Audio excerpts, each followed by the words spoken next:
Então, Zé Américo, semaninha é difícil para a gente fazer um comentário atualizado, né? Tá parecendo aquele slogan da Band News, em 20 minutos tudo pode mudar, e tudo tá mudando mesmo. Eu tinha pensado inicialmente, a gente chegou a conversar sobre isso, em fazer um comentário a respeito daquela pesquisa do Datafolha, onde Lula aparece com 30% de intenção de voto, né, e seguido de perto pelo Bolsonaro, que já está rumo aos 20% com numa curva, não é numa curva, numa reta de ascensão, né, muito sólida, muito firme. Mas com essa condenação agora do Lula, todo esse cenário vai se complicar. Né? A gente está vivendo um momento estranhíssimo. Nós temos um presidente em exercício que está sendo processado, digamos assim, pelo Procurador-Geral da República por corrupção. A gente tem uma presidente que foi afastada por impeachment, a gente tem um ex-presidente potencial candidato às próximas eleições condenado. Nunca vivemos essa situação. Os discursos dessas pessoas todas, nesse momento, que é o que mais a nossa área, o nosso palco, são discursos imediatistas e vai saber como é que o distinto público vai aceitar, assimilar e se solidarizar com um ou outro lado. Basicamente, tanto o Temer, o pessoal do Temer, quanto as esquerdas e Lula vão dizer o quê? As nossas não existem provas, nós fomos condenados injustamente. Do outro lado, o Temer vai dizer a mesmíssima coisa, só que essa ação não deve prosseguir e tal. São coisas muito semelhantes e muito negativas, né? Em cima de coisas absolutamente negativas. De qualquer sorte, para o lado de Temer, se ele conseguir aproveitar bem esse momento, as coisas podem melhorar para ele. Ele tem uma agenda positiva para mostrar, né? Que pode criar uma situação bem melhor para ele. É possível isso, dependendo dos fatos novos que podem acontecer. Já o Lula é um pouco chorar um pouco de pitanga, né? Tem também a possibilidade de surgimento de um terceiro elemento, que seria um elemento, no caso das esquerdas, um elemento para substituir Lula na eventualidade dele vir a ser condenado, né, em segunda instância, que vai ser também um discurso completamente novo, e esse cara vai ter que surgir com o apoio explícito, claro e inominável do Lula. A ver, né? Abre-se também a possibilidade para um terceiro elemento, que hoje em dia seria meio um cara como o Dória, né? Se posiciona no mercado da eleição como o anti-Lula, o cara mais articulado, o gestor, um cara que faz, que é o anti-Lula, mas temos também o Alckmin, que né, há anos vem tentando ser presidente, que não vai não vai abrir o espaço para o João Dória assim tão facilmente. Os outros candidatos, Marina, Ciro Gomes, esse pessoal, acho que não vão se beneficiar muito com essa possibilidade de saída do Lula. Né? Enfim, eu acho que, voltando um pouco à história da comunicação, a minha impressão é de que o que temos aí são discursos muito imediatistas, né? E absolutamente confusos do ponto de vista do que seria o centro mais representado pelo PSDB. Quem está se dando bem nesse momento é o Democratas, né? Ele está quietinho, está no governo, já não está vendo não tem nenhum interesse em sair do governo. O discurso é das conquistas do governo na área de educação, tentam também ganhar um pouco a questão da economia, as melhoras que estão acontecendo, e está permanecendo meio incólume aí passando ao largo de toda essa confusão. O PSDB com esse se sai, não sai, fico, não fico, estamos com as reformas, não estamos com o Temer, eu acho que é o discurso mais confuso desse momento, e que continuar desse jeito só está perdendo eleitorado. É assim mais ou menos como eu vejo a situação nesse momento. Não sei como é que você está vendo essa coisa toda. Muito bem, Menezes. Como você mesmo disse, está difícil a gente colocar uma gravação atualizada diante dessa dinâmica toda do cenário político, né? Todo dia acontece uma coisa, todo dia mais um aparece condenado e por aí vai. Mas eu acredito que você está corretíssimo. Essa sua análise é perfeita.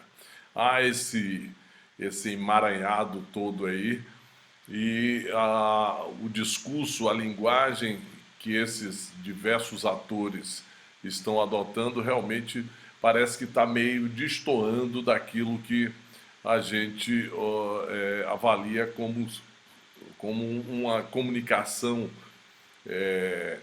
digamos assim, eficiente que deva existir entre eles e a população. A gente já falou aqui, e eu volto a bater nessa tecla. Há, no momento, a necessidade de um investimento em uma comunicação via redes sociais. A maioria desses atores aí, estão focados na mídia tradicional, ou então não estão investindo em mídia alguma. Estão apenas se beneficiando, se é assim que a gente pode dizer, do noticiário tradicional, da TV, do rádio, dos jornais e dos sites. Mas a gente sabe que não é por aí. Se formos observar, os dois que despontam nas pesquisas como os líderes da disputa eleitoral de 2018, você acabou de falar aí, o Lula e o Bolsonaro, eles são figuras que estão investindo nas redes sociais de algum tempo. O Lula sempre. O Lula nunca saiu das redes sociais. O Lula tem uma estrutura do partido, tem uma estrutura aí de sites como o Mídia Ninja e outros sites aí que são ligados ao movimento de esquerda e que eles atuam muito bem nessa área das redes sociais. E atuam mesmo, fazendo o direcionamento das postagens para cada segmento da rede social, formatando para cada uma delas a sua mensagem. E da mesma forma a gente tem visto esse movimento pelo grupo do Bolsonaro. O Bolsonaro recentemente lançou um clipezinho aí que é uma paródia do Despacito, aquele famoso clipe que está bombando aí na rede mundial de computadores. Eles fizeram um bolsonito aí, que o Bolsonaro aparece combatendo o crime, o discurso dele em forma de clipe de Despacito. Isso sim é uma peça de comunicação que tem uma penetração muito grande na população, que tem uma penetração muito grande, porque você veicula pelo WhatsApp, além de veicular pelo Face, você veicula pelo WhatsApp, você veicula por esses meios que a população tão mais ligados. E a linguagem de vídeo, você passa a mensagem através de uma linguagem de vídeo. Então você vê que esse movimento nas redes sociais está acontecendo, entendeu? Mas está acontecendo por dois candidatos apenas. Não está, por exemplo, a Marina Silva, você não vê movimentação nenhuma da Marina Silva nas redes sociais no que diz respeito à utilização dessas redes sociais como o verdadeiro canal de comunicação para esse momento da disputa. Porque na mídia tradicional ela nem aparece. Então não aparece por quê? Porque ela não está gerando, digamos assim, conteúdo, notícia que interesse a mídia tradicional. E, da mesma forma, na rede social ela não aparece porque também não está gerando conteúdo para isso. Então, o que eu chamo a atenção aqui, nós já chamamos a atenção aqui em outra oportunidade, é a necessidade de que esses candidatos, esses partidos, eles se apropriem da linguagem das redes sociais e passem efetivamente a trabalhar, a fazer a comunicação para passar para a população aquilo que eles estão, aquele material que eles estão militando, digamos assim, aquele material que eles estão pretendendo utilizar como forma de cativar a população, de cativar esses votos que precisam para as eleições de 2018. Existem diversas maneiras dos partidos entrarem em comunicação direta com a população. Nós sabemos disso. Eles também, alguns deles, já devem ter avaliado isso. Só que não é aquela mesma forma de comunicação que foi feita na eleição passada. Aquilo já foi. Aquilo já foi. Hoje você tem, e a população já demonstrou, que tem interesse em discutir propostas, em conhecer os candidatos e o componente do novo.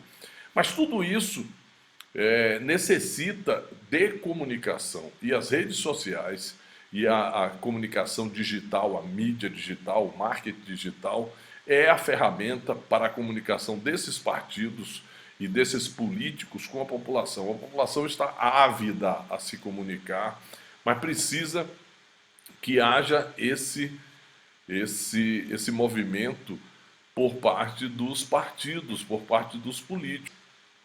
Mas a gente pode observar que esse espaço da comunicação digital, digamos assim, ele precisa ser ocupado, e ocupado com técnica, e ocupado por profissionais que possam auxiliar esses atores políticos, partidos e políticos, a se comunicarem com a população. Nós sabemos que tem instrumentos de pesquisa via rede social, entendeu? Instrumentos de interatividade, que é o grande lance, digamos assim, da rede social, é você poder construir, no caso dos partidos, plataformas políticas colaborativas. Mas tudo isso precisa de técnica. Eu acho que essa análise política que você fez é perfeita, ela é redonda para o momento, como você perguntou, porque daqui a pouco, daqui a 20 minutos, a gente não sabe mais o que acontece. O cenário é esse. Agora, do ponto de vista da comunicação, eu acho que está havendo uma falha muito grande, entendeu, dos partidos em achar que simplesmente postar nas redes sociais e postar daquela forma tradicional lá, quando surgiram as redes sociais, é se comunicar. Eu acho que não. Tem que buscar engajamento através das redes sociais. E para isso precisa haver planejamento estratégico, precisa haver uma equipe preparada por trás para que efetivamente se consiga a comunicação desejada. Fica aí a nossa dica. Um abraço a todos.